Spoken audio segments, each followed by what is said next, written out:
Selamat sore dan selamat datang di Meet and Greet with Industrial Leader dengan Telkom Indonesia. Perkenalkan, nama saya Ines, mahasiswa Binusian 2020 jurusan Marketing Communication. Untuk membuka acara ini, kami ingin menyapa terlebih dahulu selamat datang kepada Bapak Taufik selaku Head of Master in Industrial Engineering, Bapak Harisno selaku Head of Master in Information System Management, Bapak Suharjito selaku Head of Master in Computer Science, Bapak Muhammad Aras selaku Head of Master in Communication, dan Ibu Rinda Widuri selaku Head of Master in Accounting.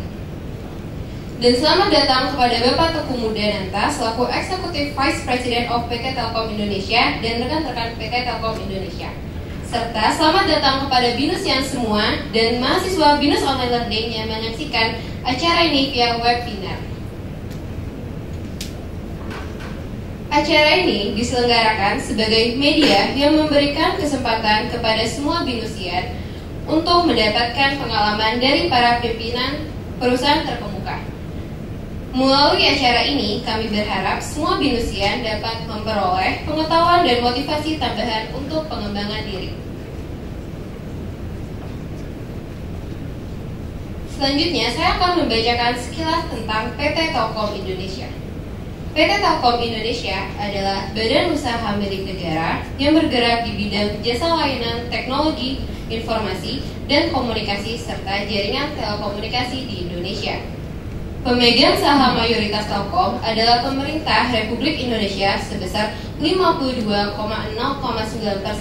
sedangkan 47,91% sisanya dikuasai oleh publik. Saham Telkom diperdagangkan di Bursa Efek Indonesia dengan kode TLKM dan New York Stock Exchange dengan kode TLK. Untuk memulai acara ini, kami ingin mengundang Bapak Aras selaku Head of Master in Communication untuk memberikan sambutan dan menjelaskan secara singkat profil dari Bapak Teguh Mudananta. Waktu dan tempat kita persilakan.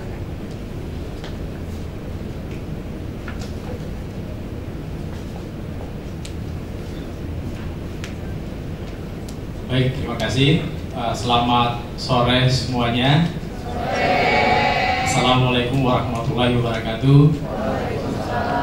Selamat datang di Binus Persis Lantai 8. Ruangan baru ini didesain untuk pertemuan seperti ini. Baik, saya didaulat untuk menyampaikan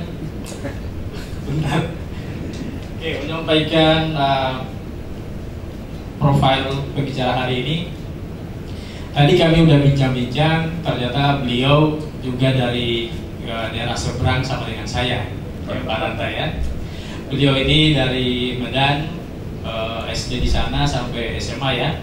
Kemudian S1 di ST Telkom dan melanjutkan S2 di MIT di Australia, teknik industri.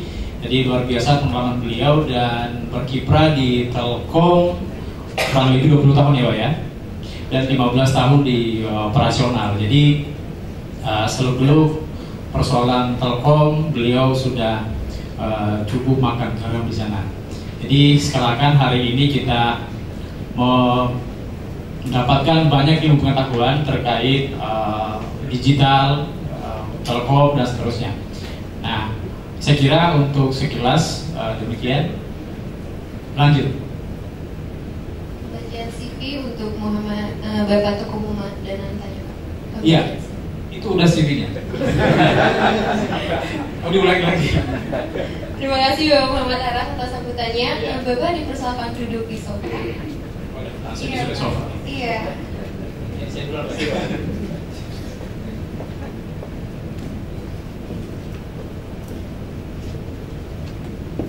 Selanjutnya, kita akan memasuki sesi utama acara ini. Oleh karena itu, kami ingin mengundang pembicara kita untuk hari ini dan beri tepuk tangan untuk Bapak Teguh Mudananta, Executive Vice President PT Telkom Indonesia. Sudah tepat kami bersama.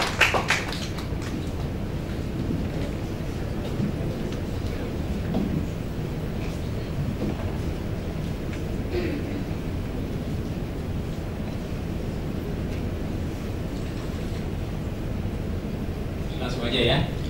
Baik para undangan, hadirin peserta meet and greet pada hari ini, ada beberapa hal yang tadi belum saya sampaikan terkait beliau sebagai pembicara hari ini.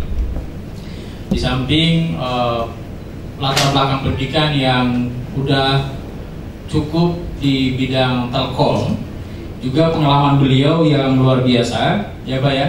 Jadi course and training di bidang telkom luar biasa. Ini International Leadership Program, Executive Leadership Program. Kalau saya baca ini kayaknya ini bisa setengah jam Pak. Terlalu banyak pengalamannya. Jadi karena terlalu banyak pengalamannya, kita langsung saja kasih kesempatan kepada beliau untuk memaparkan apa saja materinya yang mungkin sangat menarik. Apalagi pengalaman beliau yang sudah cukup ini. Saya kira saya persilakan Pak dengan hormat. Terima kasih. Terima kasih Pak Aras ya panggilannya. Baik, Assalamualaikum warahmatullahi wabarakatuh. Selamat sore dan salam sejahtera bagi kita semua. Mohon izin, ada kebiasaan di Telkom biar semangat. Kita biasanya kalau sampaikan selalu semangat pagi dan dijawab 3 kali pagi, pagi, pagi. Ya, sama-sama ya. Ini karena Indonesia itu ada 3 wilayah, Indonesia bagian barat, tengah, dan timur. Selalu semangat pagi. Baik, sama-sama kita ya. Semangat pagi, pagi, pagi, pagi. Sekali lagi, semangat pagi, pagi, pagi, pagi. Ya, tepuk tangan buat semuanya. Supaya nggak salah saya baca ya, saya sapa dulu dari Manajemen BINUS University Graduate Program, Bapak Muhammad Aras, Head of Master in Communication, Bapak Taufik, Head of Master in Industrial Engineering, Pak Taufik, tepuk tangan buat Pak Taufik, Bapak Harisno, Head of Master in Information System Management, Bapak Suhantito, ya, Head of Master in Computer Science masih di kelas. Ibu Rinda Miduri tadi masih ada, Head of Master in Accounting. Tepuk tangan Bu Rinda. Biar akrab kita, saya buka dulu dengan pantun ya. Dari Gatot Subroto ke BINUS University, di mana people, innovation, excellence menjadi kunci. Terima kasih atas kesempatan untuk berbagi. Dari Telkom Indonesia siap bersinergi.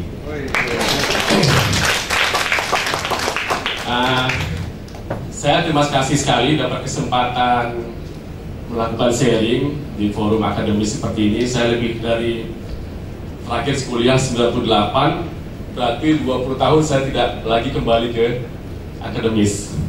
Jadi ini kesempatan baik bagi saya untuk sharing, dan tentunya bagi teman-teman mahasiswa dan mahasiswi BINUS bisa menjadikan insight nanti yang saya sampaikan itu bagian dari learning point untuk masuk ke lapangan kerja nanti. Kita Telkom Indonesia banyak sekali menghadapi tantangan selama 3 dekade terakhir. Sebelum saya mulai, saya buka kuis dulu biar tidak ngantuk ya. Silakan tunjuk paling dekat, paling cepat, nanti kita kasih souvenir dari Telkom ya. Pertanyaannya mudah saja ya, silakan siap-siap konsentrasi. Apa nama produk unggulan Telkom Indonesia yang menyediakan 3 layanan sekaligus, internet, TV, dan telepon? Ya, angkat tangan. Tadi Mas yang kacamata. Ya, angkat tangan. Silakan namanya, angkat tangan. Kayaknya wartawan BINUS ya? Saya Billy Pak, dari Ya. Corporate Marketing. Oh, dari Marketing Communication. Silakan jawabannya. Indiho Pak. Indiho, betul. Tepuk tangan buat titip ya. Tadi ya. Ya. Masih ada satu lagi sebelum saya mulai presentasi. Mudah-mudahan kalau tadi laki-laki, kali ini perempuan. Ini juga tidak sulit, mudah pertanyaannya. Apa nama produk digital payment systemnya Telkomsel? Yang kacamata cewek di belakang. Ya.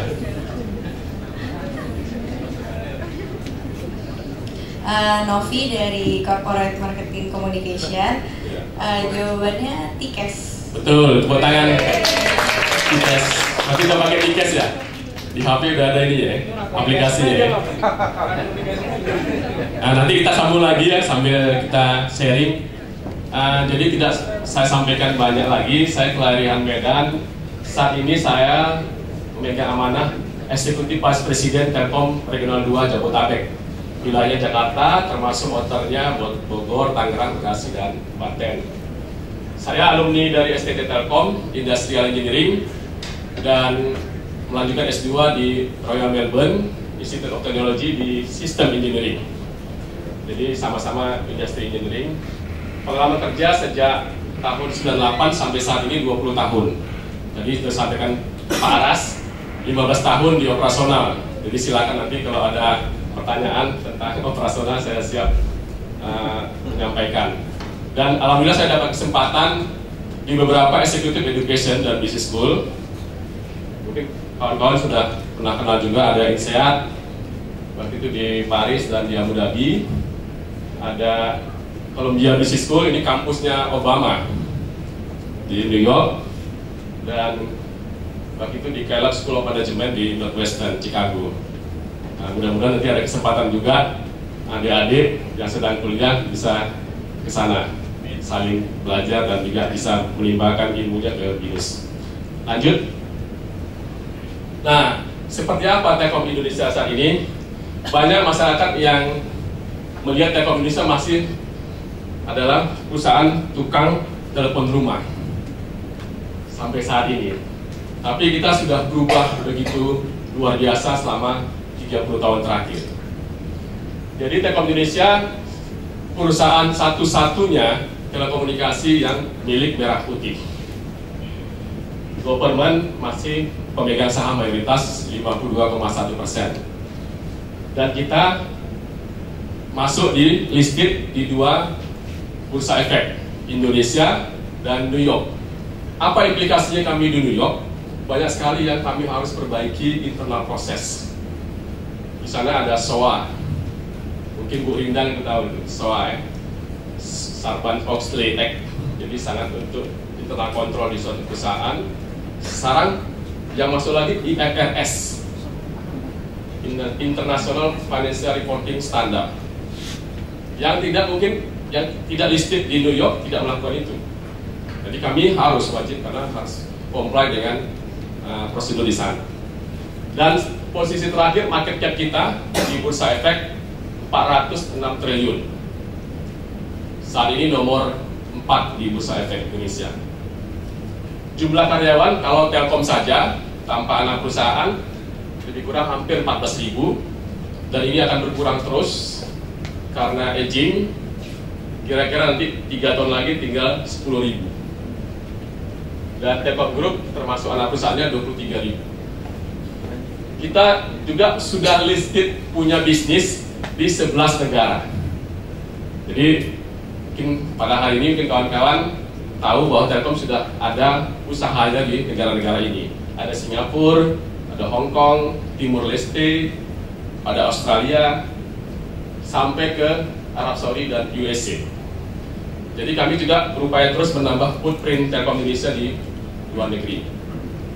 Nah, apa yang kami lakukan selama 30 tahun terakhir, kami sebut ada ID Access, Indonesia Digital Access, ada ID Ring, Indonesia Digital Ring, dan ID Con, Indonesia Digital Convergence. Jadi semuanya sudah namanya digital.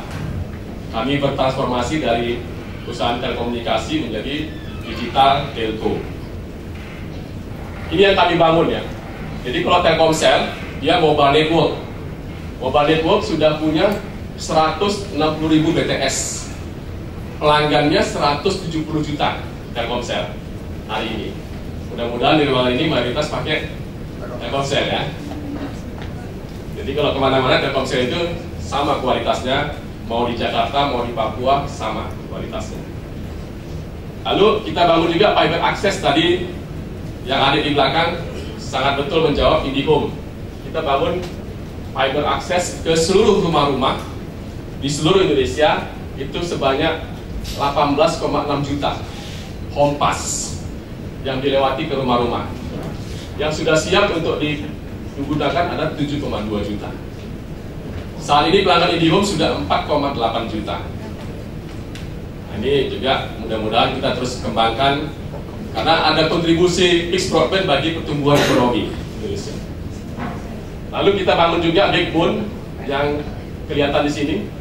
Ada kabel laut ke arah Indonesia, ke arah Amerika, Indonesia ke arah Asia, dan ke Eropa.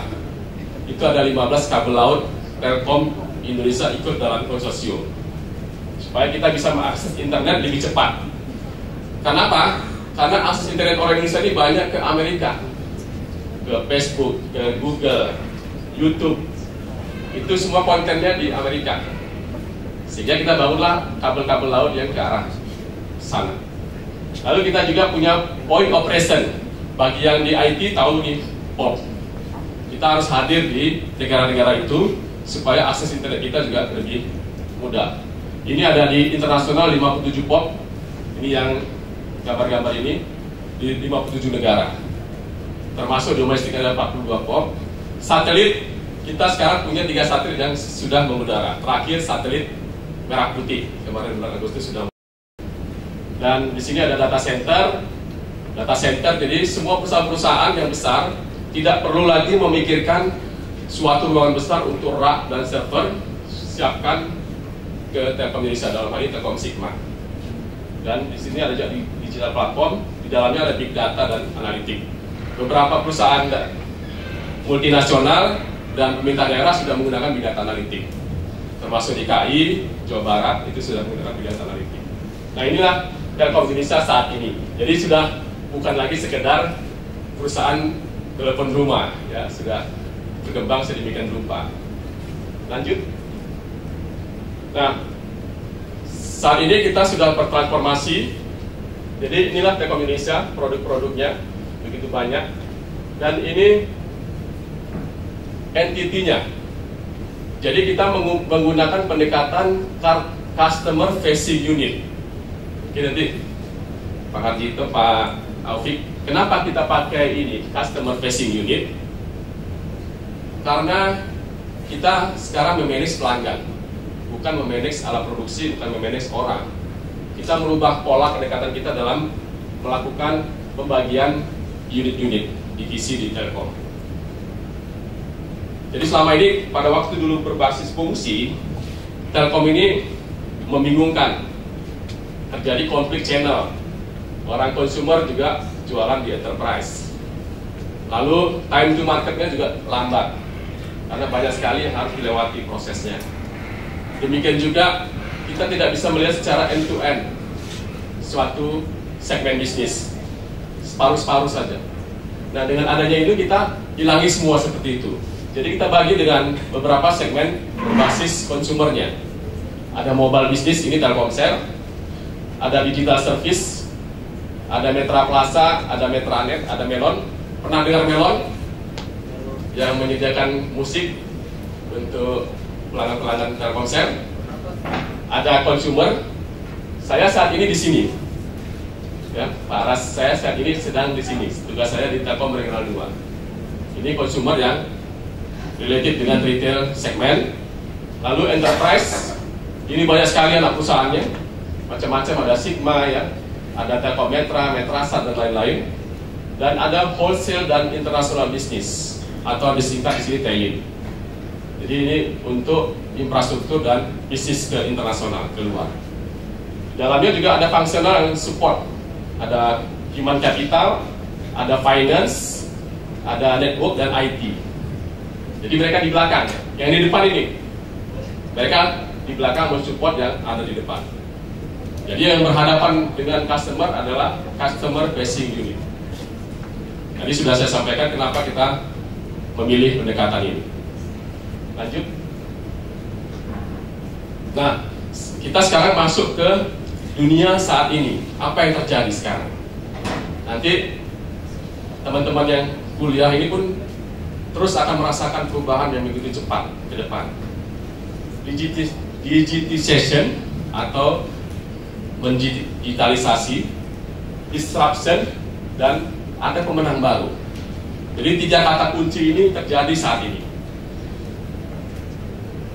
Amazon.com dulu dia hanya menjual buku. Buku-buku bisa pesan dari sini. Tapi sekarang tidak hanya bookstore, dia masuk sekarang e-commerce. Bahkan kemarin sebulan yang lalu ada perwakilan Amazon Web Service datang ke Telkom. Dia akan menyewa lebih kurang 1.000 square meter untuk data center di Indonesia. Jadi dia sudah mulai masuk juga ke Indonesia karena begitu besar market kita di Indonesia. Ada transportasi, kalau lokal Gojek, Grab, kalau di luar Uber. Ini merubah begitu dahsyat bagaimana kita bertransportasi menggunakan digital. Dulu kita ojek pangkalan, sekarang cukup klik di aplikasi sudah datang. Tapi Gojek tidak punya resource ojek, dia hanya punya resource aplikasi menghubungkan antara user pengguna dengan penyedia ojek. Entertainment, kalau yang muda-muda pasti kenal ini, Netflix, streaming, ada Spotify untuk musik. Adakah masih toko-toko jual CD, duta suara dan lain-lain di mall? Hilang, terdisrupt oleh ini. Ada hotel, kalau di luar negeri Airbnb. Jadi kalau kita mau liburan ke luar negeri, tidak usah sulit cari-cari hotel, tinggal cari di sini Airbnb. Kalau di lokal ada Airi, di Indonesia ada Airi. Airbnb ini sekarang sudah nomor 3 di dunia, sudah mendekati kelasnya Shangri-La, Hotel Hilton dan lain-lain. Jadi sudah sangat diperhitungkan dia sebagai penyedia akomodasi hotel. Advertising sudah pasti ya. Sekarang ada Instagram advertising, Google Ads, ada Facebook Ads, semua juga sudah masuk digital advertising. Otomotif sudah mulai Tesla. Meskipun Tesla belum terlalu stabil, tapi diperkirakan 5 tahun lagi bisa akan mengalahkan teknologi otomotif yang saat ini. Di e-commerce, kalau di lokal ada Tokopedia, ada Bukalapak. Pasti semua sudah pernah bertransaksi di situ ya. Kalau belanja.com pernah nggak? Belanja.com, nah, itu punya Telkom Indonesia itu. Tapi baru 3 tahun umurnya. Kita kembangkan terus. Nah inilah, jadi kompetisi yang akan datang itu sangat berbeda dengan kompetisi yang terjadi di masa lalu. Bisa terdisrupt tiba-tiba. Nokia terdisrupt oleh Android. Kodak terdisrupt juga oleh digital smartphone. Semuanya cepat terjadi perubahan. Next. Nah, apa yang kita dirasakan di Telkom ini harus diantisipasi, termasuk di Telkom Indonesia. Ada 4 tahapan yang sudah terjadi dari sejak tahun 80-an. Waktu itu fokusnya masih di connectivity, akses internet. Jadi paling utama adalah akses internet, email, web browsing. Dulu masih pakai Netscape, belum ke Internet Explorer, belum lagi ke Google Chrome. Dulu masih Netscape waktu awal-awal dulu. Berkembang lagi tahun 90-an ke networked economy. Di sini fokusnya ke digitize business process. Ada e-commerce. Jadi e-commerce waktu itu sudah ada waktu zaman Amazon.com, lalu masuk ke digital supply chain collaboration. Namun ini belum sebesar seperti sekarang.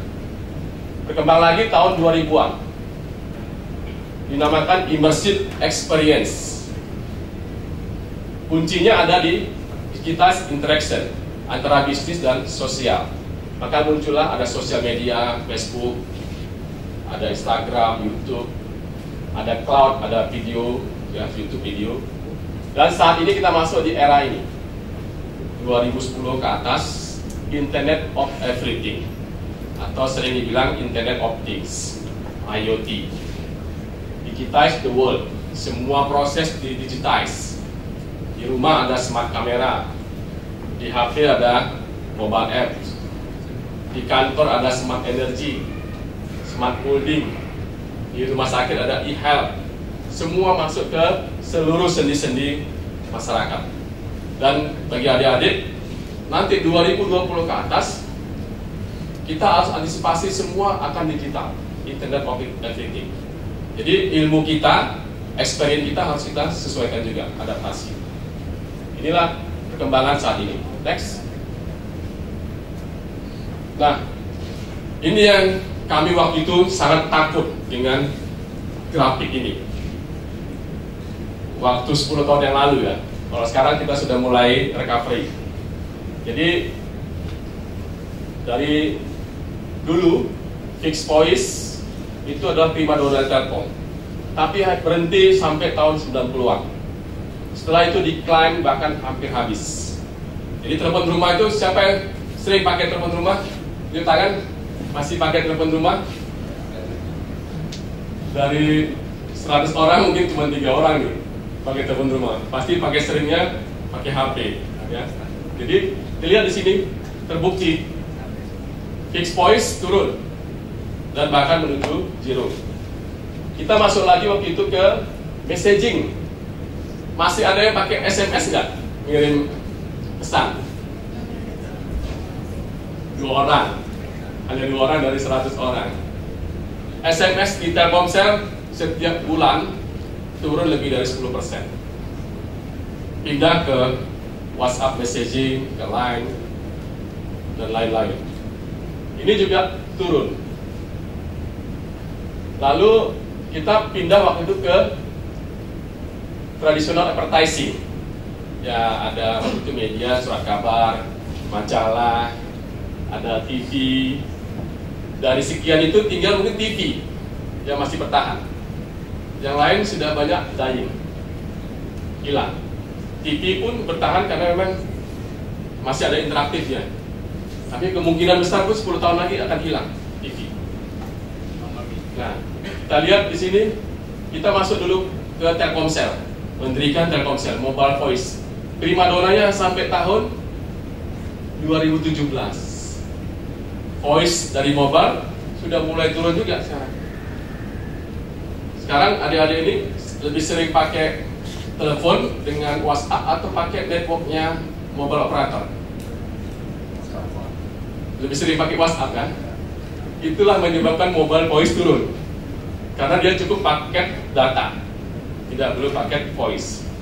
Ini sudah mulai turun 2017. Nah, apa yang kita lakukan? Bertransformasi kan Telkom ini untuk mengakselerasi di data. Data meningkat pesat.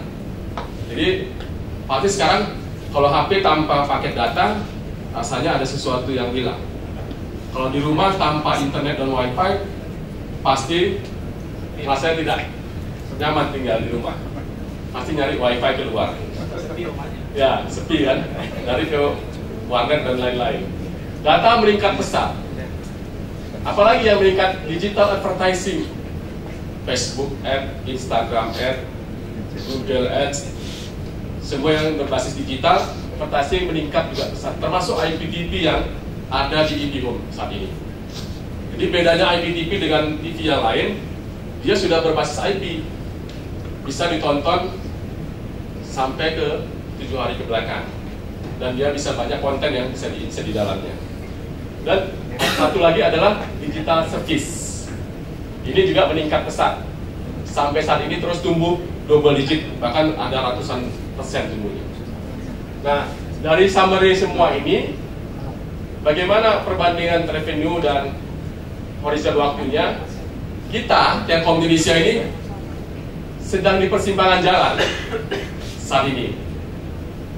Apakah kita menjadi operator 2.0 atau hanya menjadi big five, hanya jadi pipa?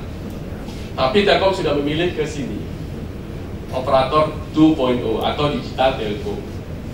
Kita tidak ingin hanya menjadi big five. Nanti kita lihat seperti apa perkembangannya. Next. Nah, apa ancaman bagi Telkom saat ini? Tidak hanya bagi Telkom ya, bagi telco seluruh dunia. Kita lihat di sini gambar grafik ini. Ini ada telco yang biru. Ini yang merah ini OTT, over the top. Itu antara lain Google, Facebook, Amazon. Itu namanya over the top. Dia tidak membangun, tapi dia bisa mengambil pelanggan dari operator telco. Sama seperti sekarang, adik-adik kan subscribe IndiHome, Telkomsel, tapi yang digunakan Facebook, Instagram, YouTube. Dia menikmati pertumbuhan itu dari situ. Jadi kita lihat grafiknya, revenue-nya, persentase dari revenue-nya. Ini begitu cepat mereka naik. Bahkan mengurangi porsinya telco. Dari tahun 2004 mereka hampir tidak ada, sekarang sudah hampir 30%-nya. Revenue industri di telco dan digital sudah diambil oleh OTT.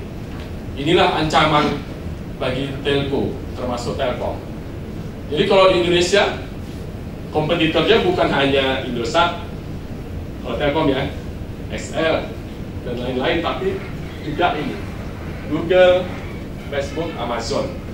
Bahkan Google ini tidak hanya dia fokus kepada aplikasi, tapi dia sudah masuk juga ke bangun kabel laut, submarine kabel. Kenapa dia bangun itu? Karena dia mau masuk ke negara-negara itu. Konten dia akan mudah diakses oleh negara-negara tersebut. Jadi hampir semua konsorsium kabel di seluruh dunia dia ikut. Bahkan Facebook sudah mulai ikut, Amazon sudah mulai ikut. Jadi kira-kira 10 tahun lagi, nah ini kita nggak tahu nih akan terjadi seperti apa. Apakah terjadi kolaborasi antara telco dan OTT, atau ini bisa jadi perang. Makanya kita terus mengikuti perkembangan. Inilah ancaman yang kita harus antisipasi. Termasuk adik-adik, nanti ke depan tamat dari sini, nanti masuk ke industri telco, digital, juga harus antisipasi perkembangan ini. Lanjut. Nah, saya biar nanti ingin kasih insight seperti apa disruption itu, kita coba lihat video ini. Ini sudah disampaikan di seluruh senioritas Telkom Group se-Indonesia. Mudah-mudahan ini menginspirasi. Silakan.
bisa dilihat seperti apa ya, begitu dramatically change-nya.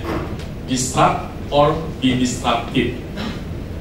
Di Indonesia sudah mulai ada beberapa itu terjadian. Contoh tadi, untuk mencapai 100 juta pelanggan, untuk telepon butuh 75 tahun. Tapi untuk Instagram hanya butuh 2 tahun untuk 100 juta. Tadi juga kita lihat bagaimana di dunia ini customer experience menjadi penting. Ini penting dari backgroundnya tadi, ada marketing communication, ada information system, ada juga dari industrial engineering. Ini penting. Ke depan tuh customer experience yang akan menjadi pilihan utama pelanggan dan masyarakat. Jadi kalau kita bekerja di suatu company, bagaimana kita meng-create suatu customer experience yang sangat surprising supaya dia long life di suatu company. Ini adik-adik silakan nanti pelajari juga tentang customer experience. Kita lanjut. Nah, apa isu yang dari sekian banyak tadi, isu yang menjadi tantangan kita di industri, terutama di telco dan di telkom? Ada 4. Isunya adalah bisnis dan teknologi challenge. Ya. Di telco ini setiap 3 tahun itu terjadi perubahan sangat signifikan. Kalau di fix 3 tahun, kalau di mobile mungkin setahun 2 tahun, lebih cepat lagi.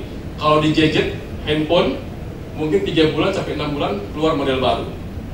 Itu sangat cepat perubahannya, termasuk bisnisnya juga.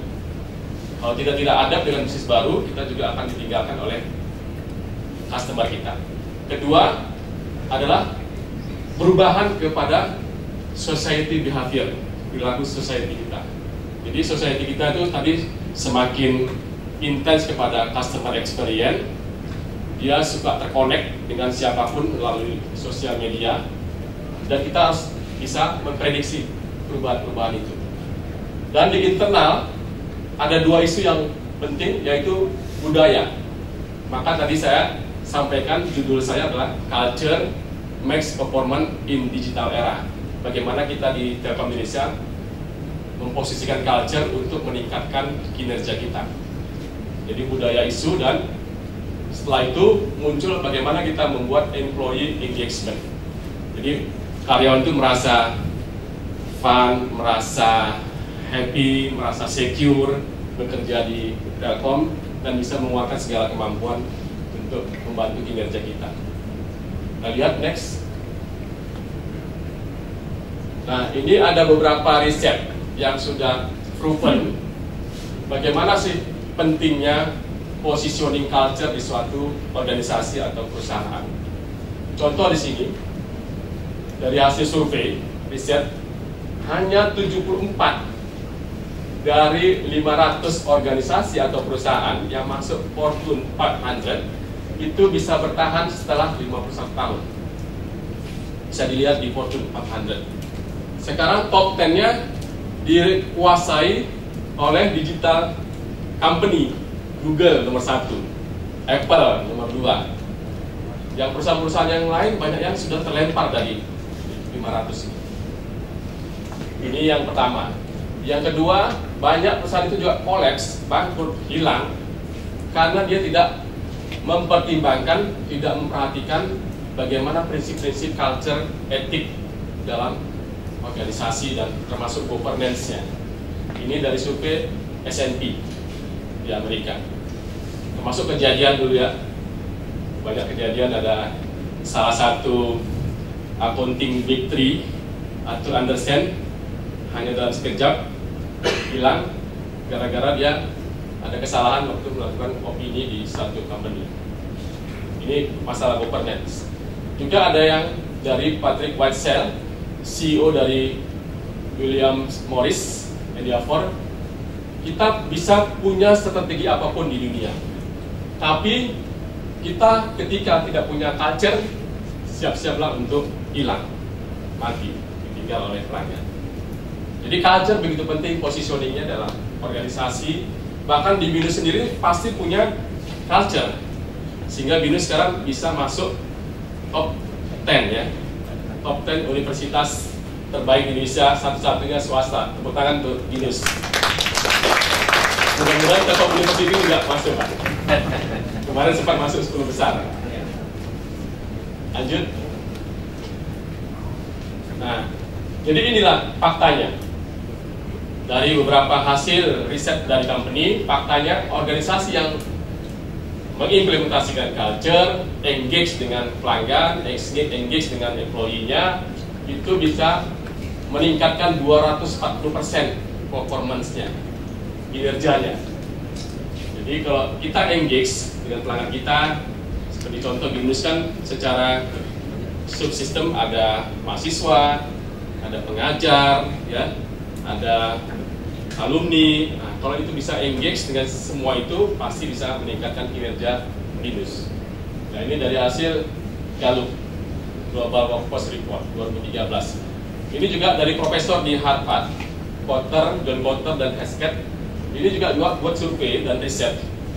Jadi perusahaan yang memanage culture itu bisa meningkatkan revenue 682% dibanding hanya 166% yang tidak memanage culture dengan baik.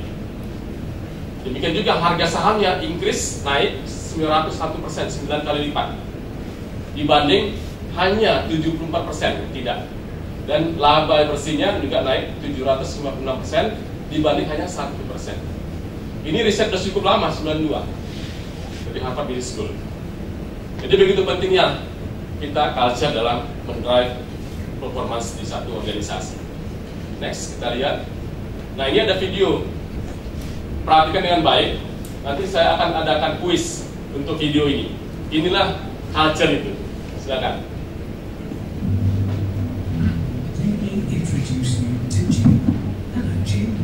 Let's follow Jim as he grows up, follows his dream, creates his own company, and learns a lot about organization and culture. Every human organization creates a unique culture all its own. From a small family business operating in its hometown to a large global corporation spanning cultures and time zones, each organization has a distinct identity. Organizational culture is influenced by beliefs and assumptions. What do we mean by beliefs and assumptions?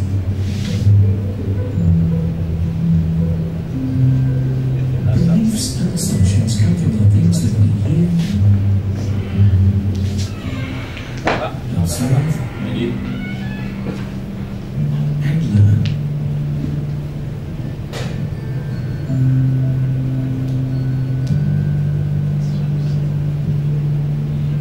They also come from the things that we try.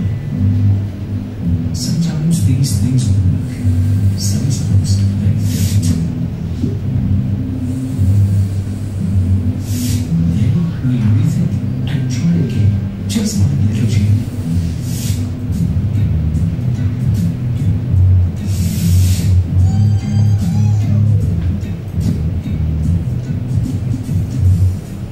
Now let's follow Jim to the university. He meets friends and inspires them. Seolah-olah mahasiswa Binus ini. 3 cheers for Jim and his friends as they graduate and team up to form an organization of their own. They decide together where they want to go. They create a foundation that everybody can use and recognize.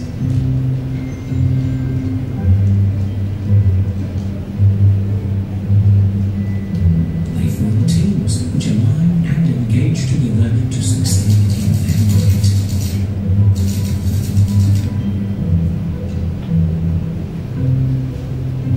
Once, in order to succeed, organizations need to be able to adapt.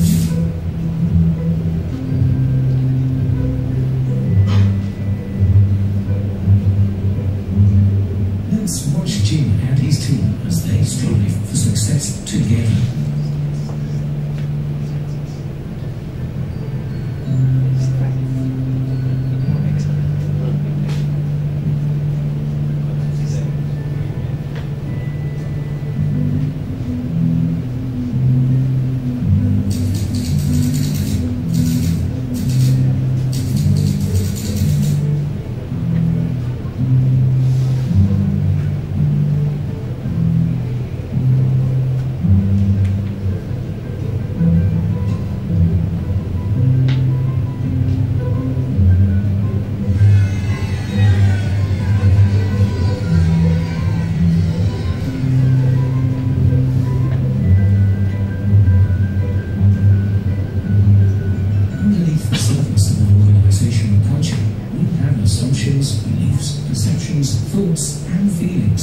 These are taken for granted. We can't see them. Organizational culture is learned. It grows as we gain experience from our work and move on together over time. The lessons from the past shape our work and life strategies for the future and are important enough to pass on to the next generations, not only for their survival, but also for their development, evolution, and success.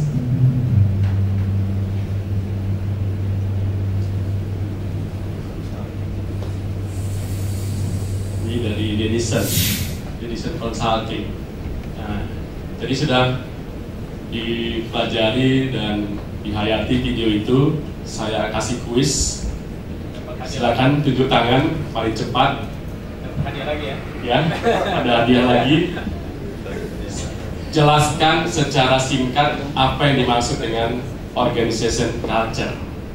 Silakan. Masih malu-malu. Bisa lihat di situ tadi ada videonya. Jelaskan secara singkat apa yang dimaksud dengan organization culture. Ayo, adik-adik mahasiswa. Ayo guys. Nanti ditanya ke head of master nanti. Ntar ya, puas ntar nih. Silakan, gak usah takut-takut. Organization culture. Ini budaya organisasi. Jelaskan singkat organization culture. Ini harus mengatakan. Yuk. Mas ini yang kayaknya mau jawab tadi. Silakan Mas.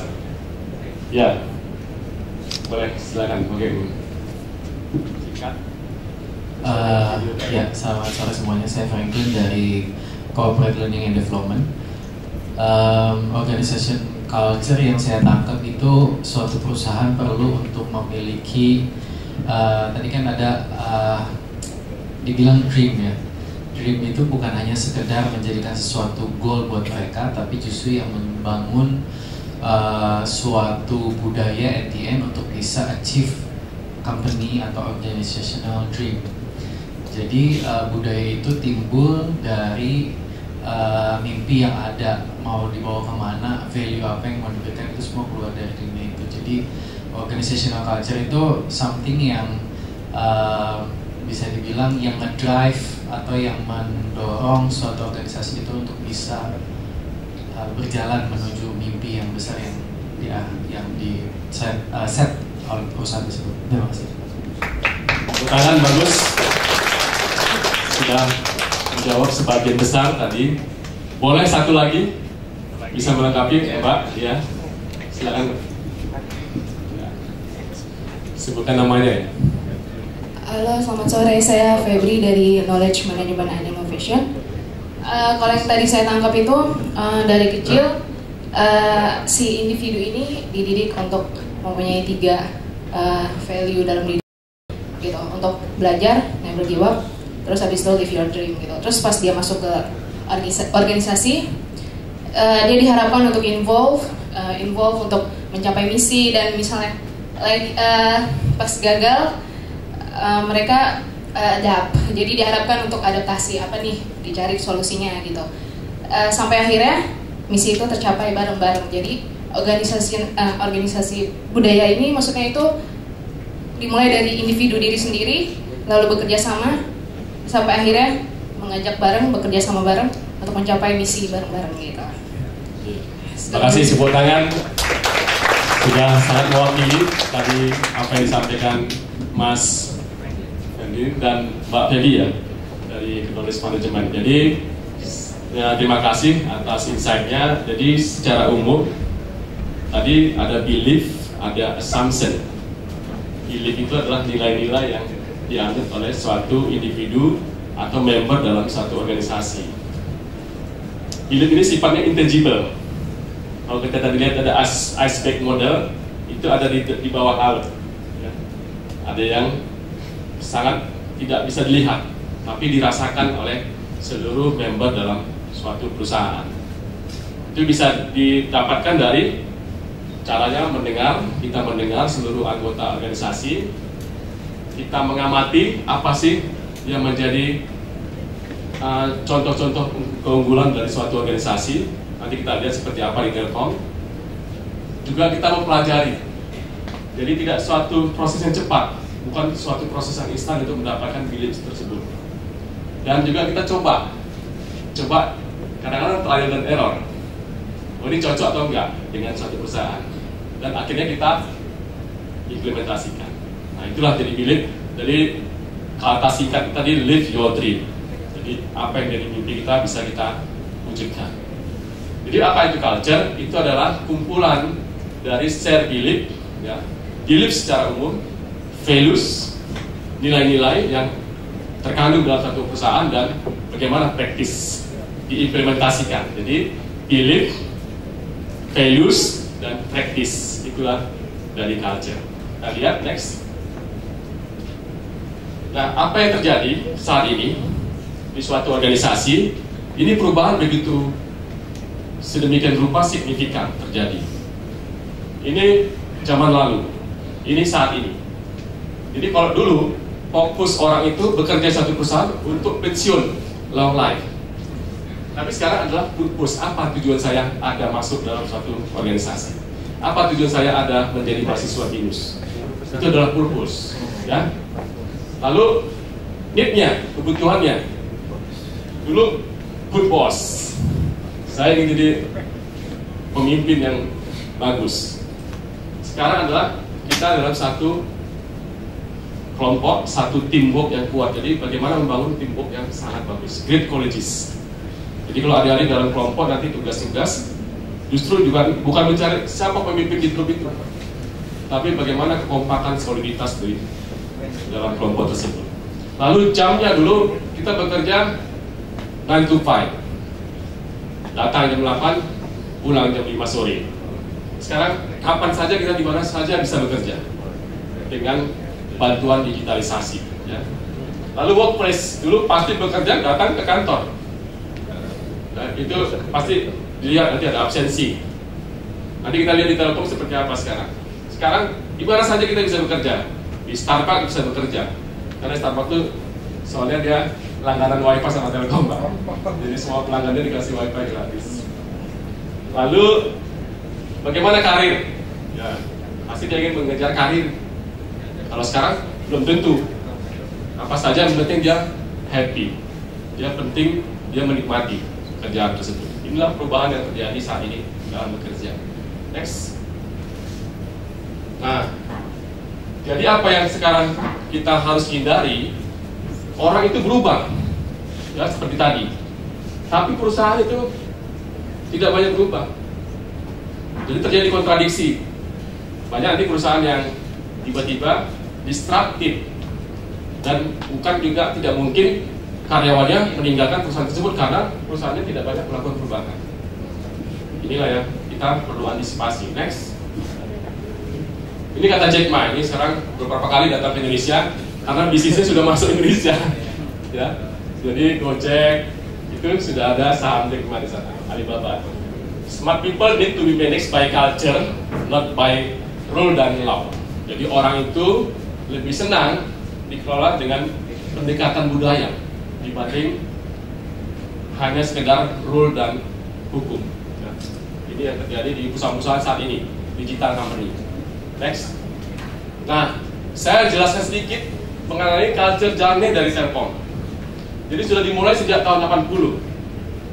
Ya, saya ambil yang penting-pentingnya saja. Waktu itu ada 92. Budaya aktif, akurat, responsif, simpatik. Waktu itu zaman almarhum Dirut Pak Cacuk Sudaryanto. Setelah itu ganti 95 sampai 96. Waktu itu Dirutnya Pak Setianto Santosa. Fokusnya adalah IPO, Telkom Go Public, dan melakukan program T2001, World Class Operator, tahun 2001. Ini tahun 95-96. Lalu masuk lagi tahun 2003, waktu itu dirutnya Pak Kristiono. Muncul budaya The Telkom Way 135. Jadi ini adalah proses belajar, jadi tidak pernah berhenti proses perubahan. Lalu muncul lagi setelah itu zaman Pak Rinaldi Firmansyah, ya, itu rekrutasi membuat program penataan product owner dan delivery channel. Jadi ada product owner, ada delivery channel, bukan customer facing unit. Dan di situ ada program SOA compliance karena kita listed di New York. Nah, masuk tahun 2013, waktu dirutnya Pak Arif Yahya, sekarang Menteri Pariwisata. Itu diubahlah menjadi The Telkom Way. Company culture-nya The Telkom Way, dan sampai saat ini tidak berubah. The Telkom Way itu sampai sekarang dirutnya Pak Alex J. Sinaga. Dan sampai saat ini ada tambahan perubahan bagaimana mengantisipasi disruptive dan culture activation program. Jadi inilah perjalanan kita di culture. Next. Nah, inilah pilar budaya The Telkom Way itu. Saya jelaskan di sini saja. Jadi kita ada tiga fondasi. Pertama, fondasi basic belief, dinamakan seluruh insan Telkom itu harus punya basic belief, always the best. Dimanapun dia ditugaskan, dia harus menjadi yang terbaik. Ya, ini adalah filosofi to be the bestnya. Jadi kalau bangun rumah itu fondasi. Setiap insan Telkom harus punya basic belief ini. Lalu kita punya pilar, tiang-tiang. Pilarnya adalah core values atau lebih sering disebut great spirit. Great spiritnya adalah 3S. Jadi seluruh insan Telkom di seluruh Indonesia harus punya great spirit, solid, speed, dan smart. Dia harus solid, kompak. Kalau bekerja harus cepat, dan dia harus cerdas. Ini adalah principle to be the star. Dan adalah paling atas adalah toppingnya atau atapnya. Bagaimana perilaku kuncinya? Perilaku kuncinya adalah bagaimana dia harus selalu punya visi, imagine, visi, fokus untuk mengerjakan visi dan mewujudkannya dan mengeksekusinya. Imagine, fokus, action. Nah, inilah tiga pilar kita dalam melaksanakan implementasi budaya di Telkom Way. Jadi driving culture activation, culture communication, dan promoting digital culture. Ini nilai-nilai yang harus dijalankan di setiap insan Telkom Indonesia. Next.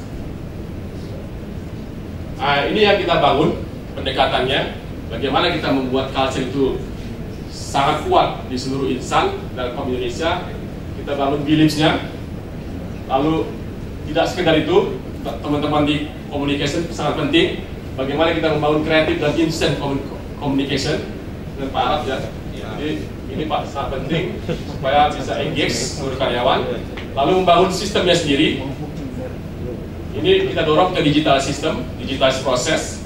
Dan saya sebagai salah satu eksekutif juga harus bisa membangun role model di dalam suatu organisasi. Jadi kuncinya adalah belief, communication, system, dan role model. Next. Nah, saya sebagai leader punya peran di 7S. Mungkin pernah dengar 7S McKinsey. Ini kita pakai metode itu. Apa saja sih peran role model dari seorang leader? Dari dia sebagai great leader harus menjadi panutan di suatu organisasi. Dia juga harus bisa mengkomunikasikan visi dan misi dari suatu perusahaan itu, visi dan misi Telkom. Ya, bergerak lagi, dia harus mendevelop, mengembangkan orang, menurture people supaya dia bisa berkembang. Lalu dia merunning bisnisnya sesuai dengan tadi pendekatan CEBU, sekaligus culture, organization, is process. Jadi inilah peran yang diemban oleh setiap leader yang ada di Telkom. 7S. Jadi kalau kita bicara McKinsey approach seperti ini. 7S. Next. Nah, ini adalah artefak Pak Prof. Jadi do and don'ts dari nilai-nilai The Telkom Way. Ini dipampangkan di semua ruangan strategis di kantor kita. Jadi contoh di sini integritas. Ada do-nya yang warna hijau, ada don't-nya. Contoh, do-nya harus jujur, berperilaku positif, serta mematuhi seluruh peraturan-peraturan perusahaan. Tapi juga ada don't-nya, tidak boleh manipulatif, tidak boleh menutupi kesalahan, tidak menghargai orang lain. Dan ini menjadi suatu nilai yang mendarah daging di seluruh insan Telkom dan ditampilkan di sebuah tempat yang strategis. Next. Dan tidak cukup hanya itu, kita harus bangun juga suasana kerja yang terintegrasi, work-life integration. Jadi kita juga ada buat, tadi ada knowledge management ya, knowledge festival setiap tahun, ada smart office, jadi office-nya kita lihat seperti apa, ada employee volunteer program, kalau tadi Bu Rinda bilang ada Komdep di ini Alam Pinus, ada flexible work management, jadi tidak perlu masuk jam 8 pagi, pulang jam 5 sore, kita bisa atur fleksibel, bisa masuk siang, yang penting dia bisa diketahui di aplikasi. Lalu seperti in work, setiap minggu dilakukan di semua unit, olah-ru. Ada culture festival setiap tahun, dan ada paradigma sehat, jadi olahraga, ini ada program wellness assistant program untuk karyawan, dan ada Olympiacom. Jadi tidak hanya Olimpiade, kita juga antar Telkom Group kita buat Olympiacom. Ini implementasi dari 4R, olahraga, olah rasa, olah rasio, dan olah-ru. Ini lengkap, dan kita lihat next seperti apa implementasinya. Contoh ini, jadi ada aplikasi seperti Facebook kecil bagi karyawan, namanya Diarium. Dia bisa input semua aktiviti dia setiap hari di sini, absensi di sini, tidak perlu harus isi ke kantor. Dia misalnya sedang ada di mana, dia bisa aktif itu. Ini salah contoh di Google, jadi langsung dapat koordinatnya di mana dia dan apa aktivitas dia hari ini. Nah, misalkan dia sedang ada rakor, ada dokumen prinsip dan lain-lain. Ini contoh untuk flexibility dari waktu dan kerja. Jadi working time, working place, billing dan daily activities are shared to leader. Bisa dibaca atasannya, termasuk piringnya dia. Next, kita lihat lagi. Nah, ini kalau kita ada perjalanan dinas, ada pergi kemana gitu, kita bisa lihat ditransfer ke sini SPPD-nya itu. Jadi SPPD-nya bisa digunakan untuk kegiatan-kegiatan lain, bayar tagihan, itu bisa digunakan untuk itu. Jadi dengan aplikasi. Lalu juga ini ada kegiatan nota dinas, surat-surat, tidak pernah lagi kita print, semuanya sudah ada di aplikasi.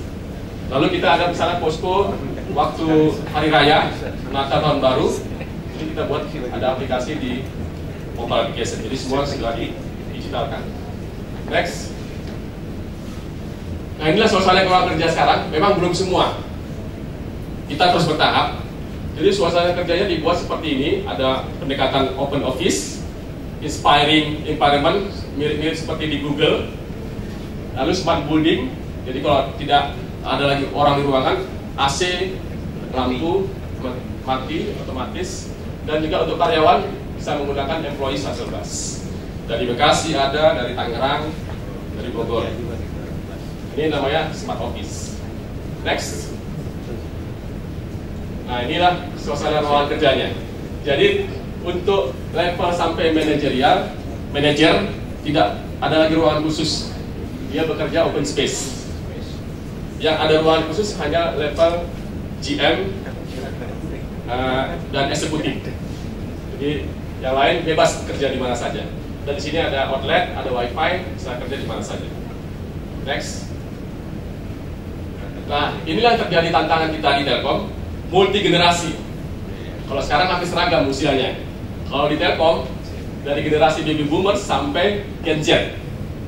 Baby boomers ini akan pensiun tahun depan sebagian besar, ya, tapi punya sifat-sifat optimis, selalu enjoy untuk mengajari orang, dan sangat menjaga etika bisnis dan etika bekerja. Masuk ke Gen Y, saya Gen X. Saya Gen X ini independen, inovatif, dan strong communication. Jadi memiliki kemampuan komunikasi yang kuat, dan sudah mulai masuk seperti ini yang di depan. Ini milenial, sampai kelahiran 95 sudah mulai banyak masuk. Tadi saya diceritakan, saya sampaikan juga sekalian. Jadi untuk BINUS belum banyak yang mengapply ke Telkom. Direktur saya izin menyampaikan agar diajak alumni-alumni BINUS ikut masuk menjadi salah satu karyawan di Telkom. Bisa dilihat di recruitment.telkom.go.id. Itu setiap 4 bulan ada rekrutmen. Jadi 3 kali dalam setahun. Jadi ada milenial, ada Gen Z sudah mulai masuk tahun ini, kelahiran tahun 96 ke atas. Jadi kita bagaimana bisa mengkolaborasikan semua segmen ini dengan melakukan kolaborasi, baik boundaries secara usia, solusi dalam bekerja, maupun motivasi di first team. Jadi dalam tim digabung semua level generasi ini, sehingga mereka bisa menyatu dan tidak saling menimbulkan ego masing-masing. Next. Nah, ini contoh yang kita gunakan sekarang. Ini dipakai oleh Google. Jadi kalau zaman dulu pendekatannya adalah serial, waterfall. Jadi kita define apa bisnisnya, kita bangun dan kita launching, jual. Tapi sekarang kita sudah memakai metode agile. Setiap proses tidak perlu sempurna, ada iterasi. Jadi iterasi 1, ini iterasi 2, iterasi 3. Dan itu sudah terjadi seperti dunia digital sekarang. Kan Gojek itu juga terus beriterasi. Dulu hanya Gojek, sekarang ada GoSend, ada GoFood dan lain-lain. Jadi seperti inilah pendekatan kami. Ada tribe, ada squad, ada chapter. Kalau contohnya di sini, ini Gojek, tribe-nya Gojek. Squad ini adalah fitur-fitur yang ada di Gojek. Ada GoFood, ada GoSend, ada GoBasic dan lain-lain. Chapter ini adalah masing-masing mengembangkan keahliannya di masing-masing ini. Ada di GoFood, ada di GoSend. Nah, inilah metodologi pekerjaan yang kita lakukan sekarang di pendekatan digital. Next. Nah, selain itu kami di Telkom Indonesia, supaya iklim inovasi, iklim startup ini sudah terus membumi, kita lakukan 2 pendekatan. Ada hack idea setiap tahun. Jadi setiap unit, setiap kelompok silakan menyampaikan idenya dan difasilitasi oleh perusahaan. Ini juga akan diperlombakan. Setiap yang terbaik akan didorong untuk menjadi implementasi. Untuk level lebih tinggi dia akan didorong menjadi amuba. Jadi sesuai dengan namanya amuba, dia terus bereksplorasi untuk melakukan perubahan dan dijadikan festival digital amuba untuk mendapatkan ini: digital talent management, digital culture, disruptive learning model, innovation platform, dan trust of millennial talents. Jadi pendekatan-pendekatan ini kita lakukan terus supaya Telkom ini ready masuk ke digital telco. Next. Nah, apa yang kita lakukan di Telkom Regional 2 Jabodetabek? Kita perkuat dinamakan namanya kipas budaya. Karena budaya itu tidak cukup hanya sekedar disampaikan, tapi perlu diaktifasi. Perlu diaktifasi. Bagaimana cara mengaktifasinya? Kita menginduksi cara kerja baru, menciptakan suasana kerja yang penuh semangat, dan menyenangkan dengan berpedoman pada Telkom Way. Jadi setiap unit ada namanya nanti kipas budaya. Di Telkom Regional 2 ada kipas budaya, kipas sakti. Di tempat lain juga ada nama sendiri-sendiri. Dia sesuai dengan kearifan lokal masing-masing. Dan dihindari penamaan yang muncul values atau nilai-nilai baru. Jadi kipas budaya ini bukan values baru. Kipas budaya ini adalah mengakselerasi implementasi, aktualisasi dari budaya. Bagaimana implementasinya? Kita lihat. Nah, kita memakai pendekatan ini. Pendekatan ADLI namanya, Approach, Deployment, Learning, Integration. Ya. Jadi kalau di approach kita ada entropy survei sampai dengan bagaimana program utama di satu unit, bagaimana deploymentnya, dan kita juga lakukan learning process dengan survei, entropy klinik, focus group, dan assessment. Dan dari hasil ini semua kita lakukan feedback untuk improvement. Next. Nah, ini aktivitas-aktivitas yang kami lakukan. Bagaimana aktivasi budaya itu bisa mendrive performance embedded dengan operasional kita. Kita juga membuat kalender event sesuai dengan tematik dari program itu. Jadi ada waktu hari pelanggan nasional, ada Hari Kartini, ada Hari Ibu, dan Keep Go to Office. Jadi kata kuncinya di sini, jangan biarkan hari-hari bersejarah berlalu begitu saja. Isilah dengan ruh dan semangat baru, manfaatkan momentumnya sebagai alat penguatan budaya Telkomsel. Jadi kegiatan-kegiatan itu kita juga manfaatkan untuk penguatan budaya kita. Next. Nah, ini kegiatan olahraga, ya, dengan para Gen Y. Jadi semua segmen itu kita mainkan. Bagaimana mereka bisa merasakan suasana kerja yang menyenangkan di tersebut dan tidak ada suasana pressure dalam bekerja. Oke, next. Nah, ini di operasional. Jadi sebagai role model, juga dia bisa harus memberikan contoh, turun ke lapangan, walk the talk, dan bisa memberikan inspirasi bagi pasukannya. Next. Nah, ini culture festival. Jadi setiap tahun di Telkom Indonesia ini ada culture festival akan melakukan penilaian terhadap implementasi aktualisasi budaya di masing-masing unit. Dan alhamdulillah kita pernah meraih the most admired role model tahun 2017. Next. Nah, ini sedikit video bagaimana implementasi di Telkom Regional 2 Jabodetabek. Penonton, udah kenal kan sama Direk 2? Itu tuh, Direk yang punya Monas. Keren gak tuh? Kita Sakti punya role model, namanya Bang Hanta. Culture itu menjadi grupnya dari organisasi. Tanpa culture, suatu organisasi itu sangat datar dan tanpa motivasi dari para anggota organisasi tersebut untuk bisa baik dan baik. Kece kan kalau model kita? Akhirnya kita Sakti pada banget Jing, yang semuanya berorientasi ke kakak. Ada customer experience, digital engagement, synergy collaboration, terus work-life balance. Tapi meski padat, kita semua enjoy Jing. Soalnya kantor sudah berdarah-darah Jing, dan kalau di rutinitas operasional kita. Contoh nih, customer experience. Sebaik-baik kantor adalah yang dirasakan oleh pelanggan. Kita percaya kalau pelanggan itu adalah alasan utama perusahaan ini tetap ada. Makanya, kalau boleh kita fokus banget akan customer experience ini. Sampai-sampai jadi bagian dari obsesi Direk 2 di tahun 2017. Meaning, the highly competitive market by championing good customer experience. Digital engagement. Gak cuma kompetensi internal yang kita upgrade, tapi secara bersamaan, kita juga menanamkan perubahan perilaku digital kepada pelanggan, Jin. Yang paling banggain kita nih, kita punya Digital Cinema Lounge. Inovasi kita yang baru aja dapat penghargaan di ajang IT Forum. Gak cuma itu, kita punya inovasi keren lainnya, kayak BTS Hosting, Alista, Indomie Hacker, dan lain-lain, yang semuanya mendukung suksesnya operasional Direk 2. Synergy collaboration, synergy penting banget Ji. Soalnya it make us unbeatable. Kita gak cuma menciptakan sinergi di internal Direk 2 aja, tapi juga membangun kolaborasi sama entitas unit eksternal lainnya. Work-life balance. Working as a group has to be fun. Kerja di Telkom harus happy Ji. Fokus dalam pencapaian target bukan berarti kita upgrade sama aspek kehidupan lainnya. Gak cuma oleh rasio, Direk 2 biasa menjaga keseimbangan 3R lainnya. Olahraga, olah rasa, dan olah ruh.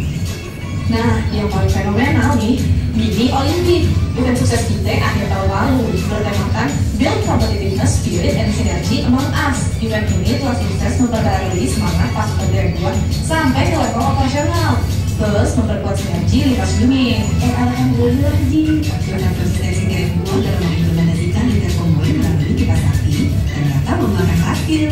Pencapaian kontrak perjanjian Direk 2 selalu terbaik.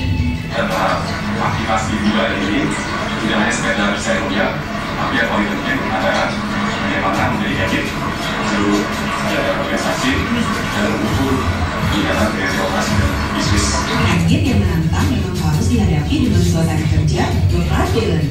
Jadi, karyawan happy, customer happy. Ya, ini bagian akhir. Kita lihat bagaimana resultnya dari semua yang tadi kita sudah sampaikan. Langsung ke result. Ya, next. Lanjut. Nah, ini recognition yang diraih oleh Telkom Indonesia sangat banyak, baik di global, di internasional maupun di lokal. Dan kemarin sempat masuk World Best Employee nomor 44 dari Forbes 2017. Next. Lanjut. Nah, ini riset yang kita alami selama 2 tahun terakhir. Kita lihat market cap Telkom Indonesia ini meningkat pesat dari 160 triliun tahun 2017 pernah mencapai 447 dan saat ini sampai dengan bulan Juni 402 triliun. Ini nomor 4 di Bursa Efek. Lalu market share kita di IndiHome saat ini sudah 81%. Tetangga toko sebelah seperti ini. Tidak kami sebutkan namanya. Ya, Net Promoter Score itu adalah salah satu indikator penilaian customer experience. Kita alhamdulillah nomor 2, angkanya 21 2017. Dan ini yang paling penting. Inilah kontribusi Telkom Indonesia. Ini adalah hasil riset ITU. Jadi setiap 10% peningkatan penetrasi broadband akan menyumbang pertumbuhan ekonomi sebesar 1,38. Jadi selama IndiHome ini ada, kita sudah meningkatkan lebih dari 3% penetrasi, belum 10%. Ini kita harapkan bisa terjadi 5 tahun ke depan. Lalu setiap peningkatan penetrasi broadband sebesar 1% akan mengurangi pertumbuhan pengangguran karena menciptakan lapangan kerja sebesar 8,61%. Nah, inilah tadi secara summary bagaimana culture makes performance in digital era yang tadi sudah saya sangat banyak sampaikan bagaimana approach, implementasi, dan inilah hasilnya. Saya kira itu dari saya yang bisa saya sampaikan. Mudah-mudahan insight ini bisa menjadi masukan, learning proses, dan tentunya adik-adik rekan-rekan mahasiswa-mahasiswi bisa mengantisipasi untuk kesiapannya nanti pada saat baik masa kuliah maupun nanti pada saat masuk ke lapangan kerja. Demikian, kalau lebihnya mohon maaf. Wassalamualaikum warahmatullahi wabarakatuh.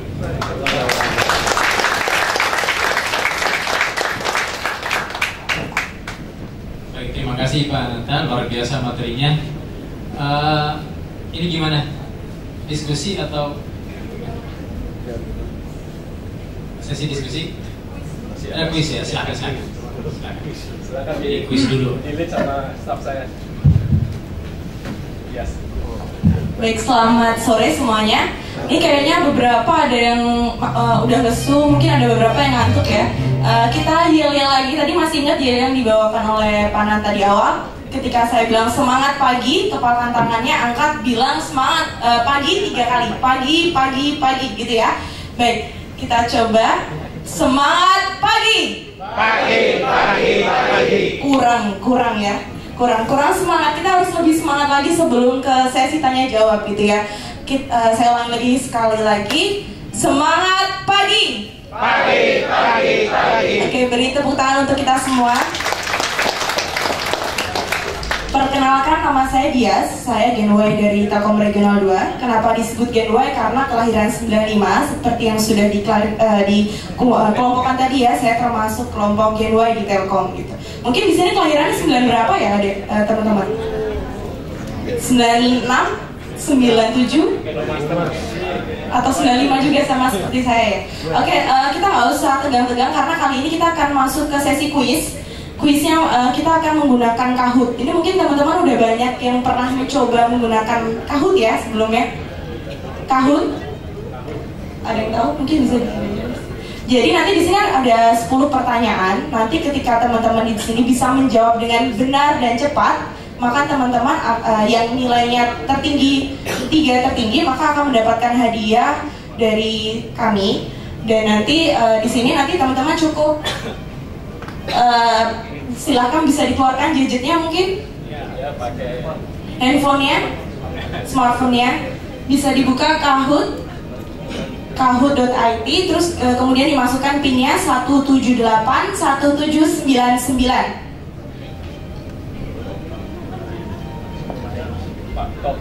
Masih belum ada yang masuk, jadi bisa masuk ke Kahoot.it. Ada sambal cobek, siapa itu sambal cobek? Mungkin di sini tadi panitia ada berapa orang peserta ya kira-kira yang masuk? 70, oke, berarti mungkin kurang lebih akan ada 70 nama yang masuk di sini. Kita tunggu. PIN-nya jangan lupa 1781799.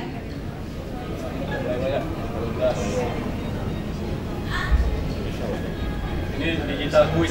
Digital quiz ya. Digital quiz. Mungkin nanti di next event ada acara-acara teman-teman bisa pakai quiz ini juga, pakai Kahoot untuk quiznya. Bisa seru-seruan di sini karena bisa kasih nama, ada hamba Allah, ada ZZZ apa ya? Pagi-pagi, wah ini sepertinya budaya Telkom sudah diadaptasi ya. Pagi-pagi. Ada Peggy boleh Peggy. Si cantik boleh.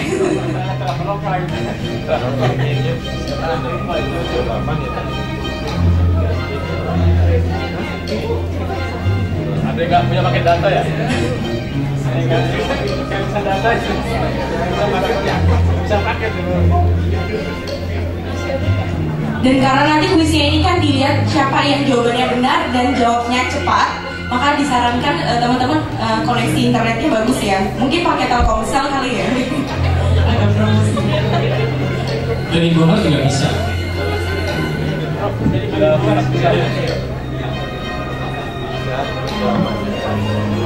Gampang ya? Maksudnya gampang.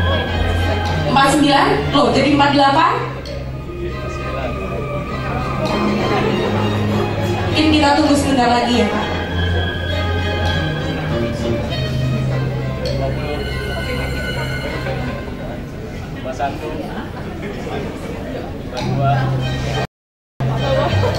Ayo jangan ragu-ragu, langsung aja masukin pinnya 178 1799. Jadi nanti cuma ada 10 pertanyaan, siapa cepat dan tepat jawabnya, 3 tertinggi akan menjadi pemenangnya.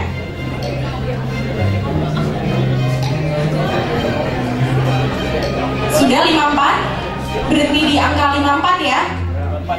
54, 55, 53 loh.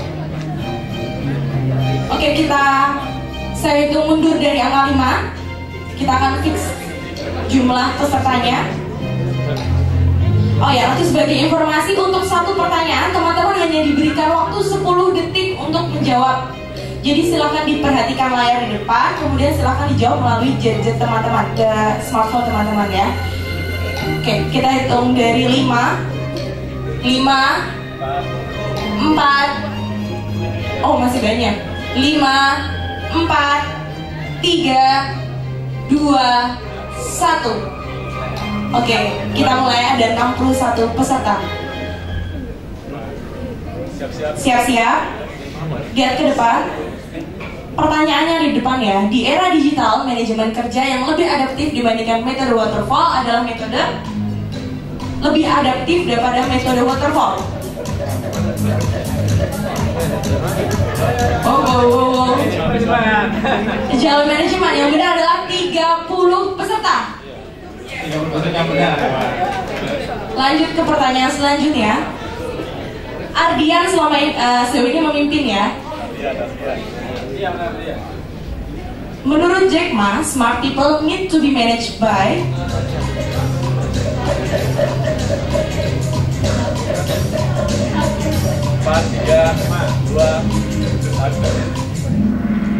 culture, benar, 54 peserta. Lanjut. Dion, wow, sangat disruptif ya skornya. Ardian tidak muncul. Produk Telkom Indonesia yang memberikan layanan triple play telepon, internet, TV adalah, tadi sudah disebutkan di awal. Pak, ini kalau sampai ada yang salah ini.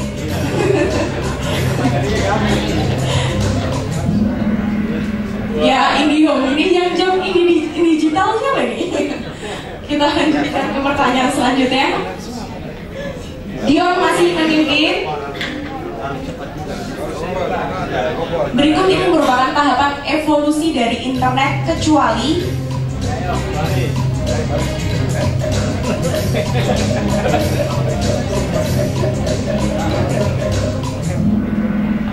yang benar adalah e-commerce, yang benar ada 9 orang. Kita lihat apakah Dion masih memimpin?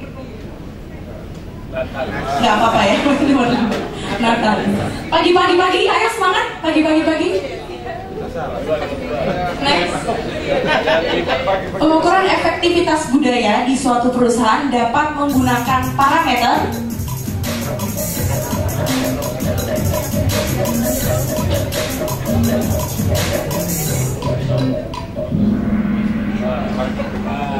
entropi, ada 22 orang yang benar. Masih Nathan. Next. Pagi. Wah, saya excited nih untuk lihat siapa nih. Udah pagi. Masih ada 4 pertanyaan lagi. Bagaimana Telkom membangun culture-nya?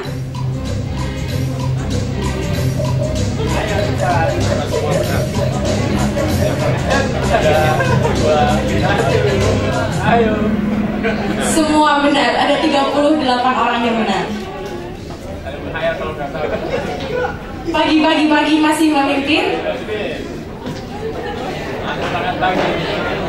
3 lagi pertanyaan, 3 lagi. 3 pertanyaan lagi, kita lanjutkan.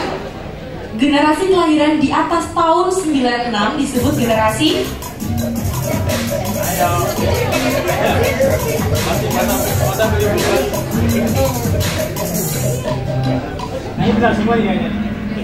Gen Z yang benar. Milenial itu 95, batasnya sampai 95 ya untuk milenial. Next. Pagi masih memimpin. Kita lanjutkan, masih ada 2 pertanyaan lagi.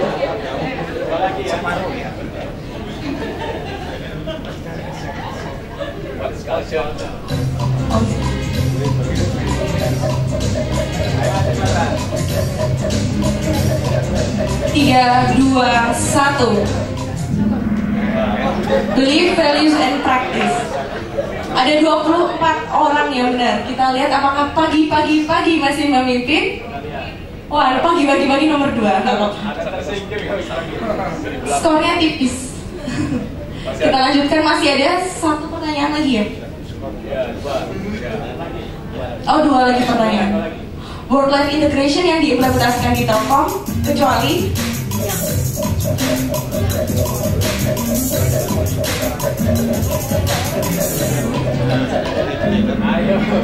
create leader, kecuali ya ini.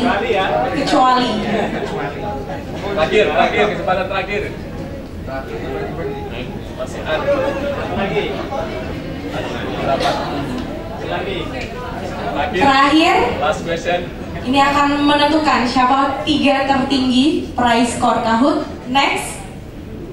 Berikut ini yang merupakan produk financial teknologi atau vintage atau uang elektronik dari Telkomsel yang tadi disebut di awal adalah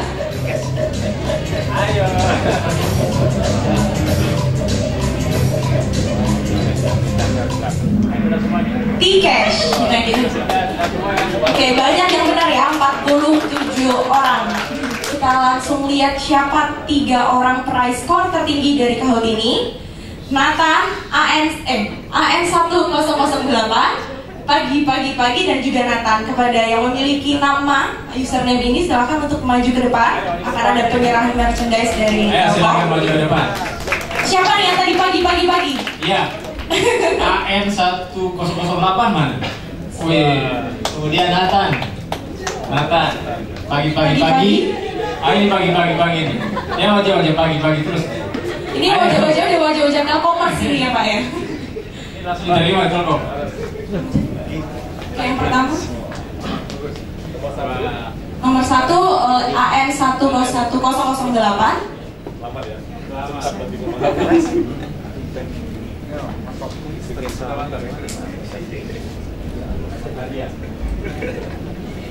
Nomor 2 Nathan dengan skor 8966. Last minute langsung melesat. Tidak paham. Dan yang ketiga adalah pagi yang sempat memimpin beberapa kali tadi.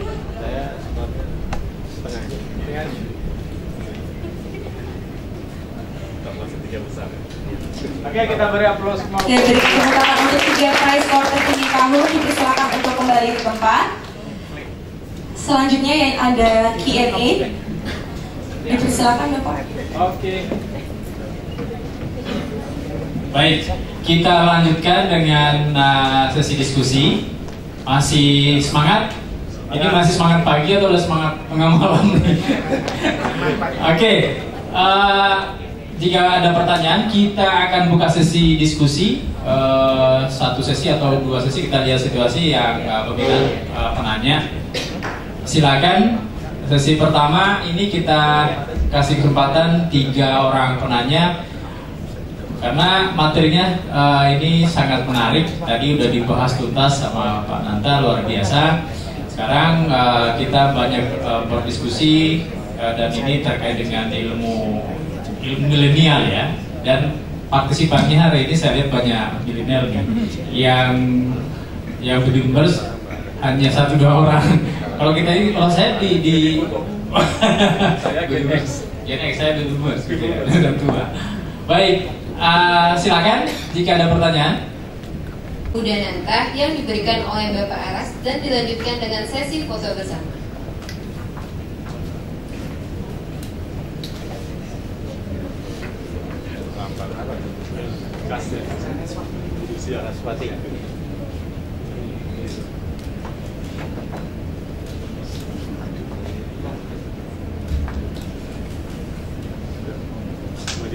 Atas